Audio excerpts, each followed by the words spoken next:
अस्सलाम वालेकुम दोस्तों, आज मैं आपके लिए बकरा ईद स्पेशल के लिए लेकर आई हूँ बहुत ही कमाल की रेसिपी। ईद पर आप कबाब, टिक्का, कढ़ाई तो खाते ही हैं, बारबेक्यू भी बहुत ज़्यादा होता है हमारे यहाँ, लेकिन मैं आपसे एक बहुत ही सादा सी रेसिपी शेयर करने वाली हूँ। यकीन मानिए कि आप बकरा ईद के पहले दिन अगर इस रेसिपी को बनाएंगे तो ज़िंदगी भर आप यही रेसिपी बनाएंगे। अगर आप भी गोश्त का असल मज़ा चखना चाहते हैं तो मेरी ये रेसिपी ज़रूर फॉलो करें। गोश्त इतना रसीला, जूसी बनेगा, मक्खन की तरह मुलायम।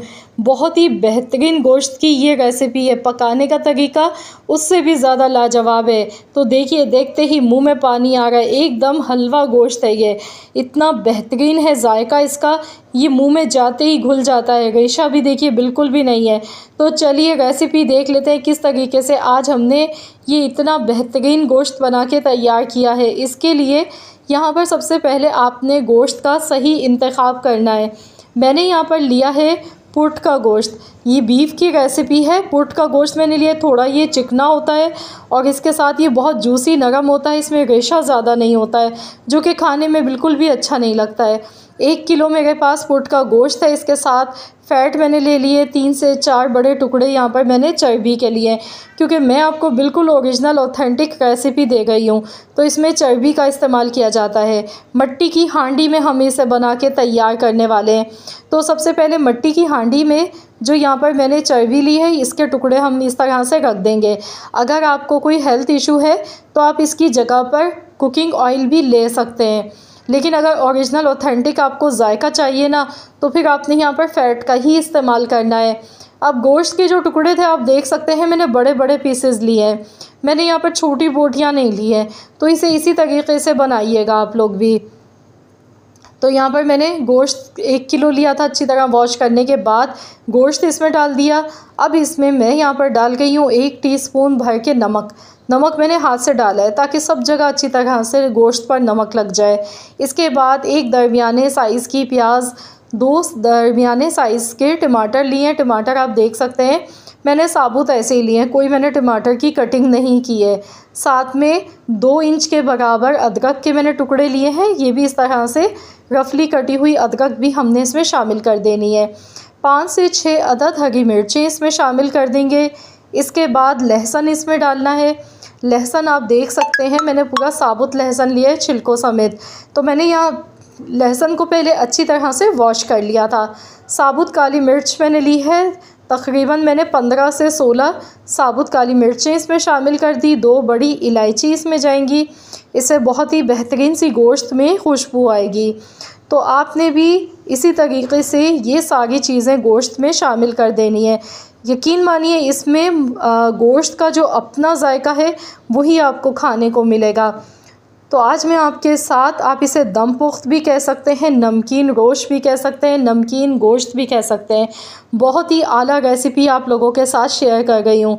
मट्टी की हांडी मैंने ली, ढक्कन भी मट्टी का है, तो यहाँ पर मैं इसे कोई आटे से सील नहीं कर रही हूँ, इसमें बहुत अच्छी स्टीम बन जाएगी। तो यहाँ पर मैंने ढक्कन इस पर लगा दिया है। अब हल्की आंच पर आपने इसे रख के 3 से 3.5 घंटे के लिए बिल्कुल भूल जाना है। बिल्कुल हल्की धीमी आंच रखनी है, जैसे हम चावल दम पर लगाते हैं ना, बिल्कुल उसी तरह की या उससे भी हल्की कम आपने गैस की आंच रखनी है। टोटल 3.5 घंटे हो चुके थे इसे पकते हुए। तो मैंने अब इसका ढक्कन खोला है। बीच बीच में आपने ढक्कन बिल्कुल भी नहीं खोलना है। पहली बात तो ये है कि मट्टी की हांडी में इसे जब हम पकाते हैं तो कुकिंग का जो प्रोसेस है वो काफ़ी ज़्यादा फास्ट हो जाता है। मट्टी की हांडी बहुत तेज़ी से खाना पकाती है। तो यहाँ पर आप देख सकते हैं 3.5 घंटे तक मैंने ढक्कन लगा के रखा था। गैस का फ्लेम बिल्कुल लो था। तो गोश्त का जो अपना पानी है, जो टमाटर के जूसेस हैं, जो हमने इसमें फ़ैट डाली थी, तो उसमें बहुत ही बेहतरीन सा ये गोश्त पक के तैयार होता है। तो ये बहुत बेहतरीन सा गोश्त गल चुका है।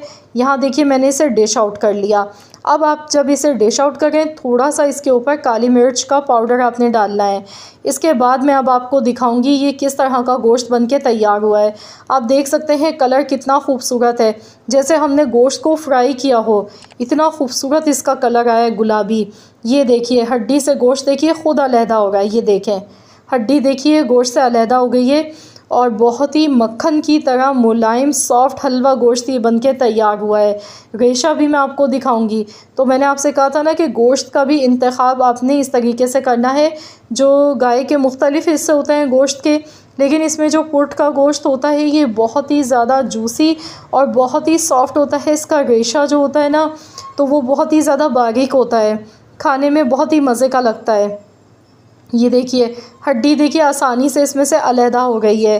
तो बहुत ही बेहतरीन सा ये गोश्त बनके तैयार हो चुका है और आप इसे गर्मा गर्म तंदूर वाली रोटी के साथ, चपाती के साथ खाइए। मज़े ले लेके आप लोग खाएंगे।